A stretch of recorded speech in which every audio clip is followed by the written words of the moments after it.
Am revenit prin căutările mele în istoria cinematografică a lui Frankenstein și începem cu The Evil of Frankenstein din 1964. De data aceasta avem un film ceva mai plăcut, în special pentru că Peter Cushing este savuros în rolul acestui Frankenstein mai bătrân, iar deviațiile de la materialul sursă sunt interesante și adaugă poveștii. Sigur că avem în continuare un fir narrativ mult mai superficial decât ce a scris Shelley, iar monstrul rămâne această caricatură eșuată, poate chiar mai eșuată. Cel mai bine putem înțelege diferența de nuanțe dacă ne uităm pur și simplu la titlul filmului comparat cu titlul romanului. Pe de-o parte avem The Evil of Frankenstein, iar pe de cealaltă parte avem Frankenstein or a Modern Prometheus. Mai e ceva de zis?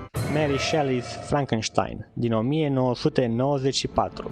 Cea mai fidelă adaptare de până acum și poate și cea mai camp. Este absolut evident încă din titlu că asistăm la efortul studioului de a capitaliza pe succesul precedent al Bram Stoker's Dracula, regizat de Francis Ford Coppola. Doar că de data aceasta regizor este Kenneth Branagh, care îl și joacă pe Victor Frankenstein și care nu este nici pe departe Coppola. În schimb, Robert De Niro joacă un monstru în sfârșit inteligent, uman și complex. Dar nevoia de simplificare morală a Hollywoodului lovește din nou, iar acesta devine mult mai însetat de răzbunare. Sincer, mi se pare cel puțin interesant cum atâția scenariști profesioniști cu experiență nu au fost capabili să reproducă profunzimea și maturitatea unui text început acum 2 secole de o adolescentă de 18 ani. Nu ne rămâne decât să așteptăm și adaptarea lui Del Toro și să sperăm că va fi un pas în direcția cea bună. Eu sunt optimist. Tu? It's alive.